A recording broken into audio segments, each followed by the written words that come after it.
Bank থেকে 50,000 টাকা নিয়ে 8 বছর পর মোট 98,000 টাকা পরিশোধ করা হলো। আসলের উপর ব্যাংকের মুনাফার হার কত ছিল? তো আমাদের এখানে নিয়েছিল কত? 50,000 টাকা। আর 8 বছর পর সুদ দিয়ে আসল দিয়ে দিয়েছে হচ্ছে 98,000 টাকা। তাহলে 8 বছরের কত টাকা হচ্ছে মুনাফা দিয়েছে? তো আমরা এটা বিয়োগ করলে আমরা পেয়ে যাব।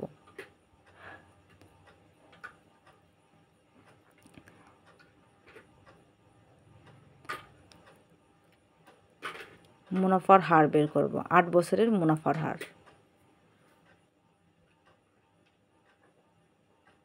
8 বছরের হচ্ছে মুনাফার হার নয়, 8 বছরের মুনাফা কত টাকা সেটা আমরা বের করব। 98,000 বিয়োগ 50,000 টাকা। এখন আমরা বিয়োগ করে দেবো। যেহেতু 3টে শূন্য, এই পাশেও 3টে শূন্য, এই পাশেও 3টে শূন্য, আমরা চৌক বুঝে 3টে শূন্য বসিয়ে দেবো।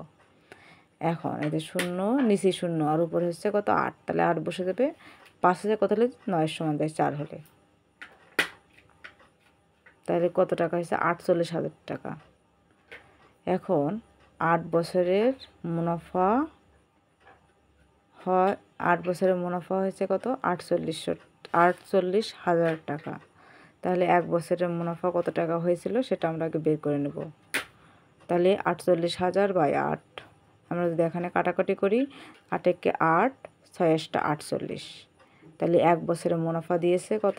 6,000 টাকা করে। তো এটা হচ্ছে 1 বছরের মুনাফা।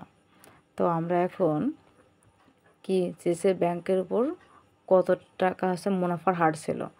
তো আমাদের আসল টাকা কত দেওয়া ছিল? এই যে 50,000 টাকায় 1 বছরের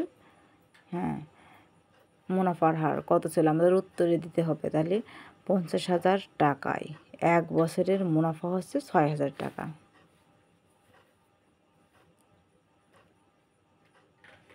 মুনাফা হয় 6,000 টাকা। তাহলে এবার হচ্ছে 1 টাকায় 1 বছরের মুনাফা হয়, উপরে হচ্ছে 6,000 আর নিচে হচ্ছে 50,000 টাকা। এবার আমাদের কি করতে হবে? 100 টাকায়।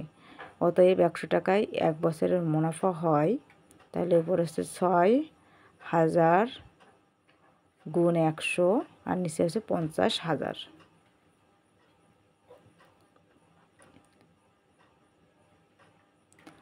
50,000 আমরা দিয়ে দেবো। এখন উপর থেকে 4টে শূন্য কাটবো, আর নিচের থেকে 4টে শূন্য। আর উপরে থাকে 60 আর নিচে থাকছে 5। তাহলে 5 একে 5, 5 বরং হয় 60। তাহলে হচ্ছে আমরা এখন 5 একে 5 কেটে দেবো, 5 বরং 60। তাহলে মুনাফার হার কত ছিল? 12%। এই 12%টাই হচ্ছে এই প্রশ্নের উত্তর। তো বন্ধুরা, এই ছিল আজকের ভিডিওটা ভালো লাগলে অবশ্যই একটা লাইক করে আমাদের চ্যানেলটা সাবস্ক্রাইব করো, এবং এই ভিডিওটা আমাদের পেজ থেকে দেখে থাকলে পেজটা ফলো করে দিতে ধন্যবাদ সবাইকে। উত্তরে হচ্ছে মুনাফার হার হচ্ছে 12%।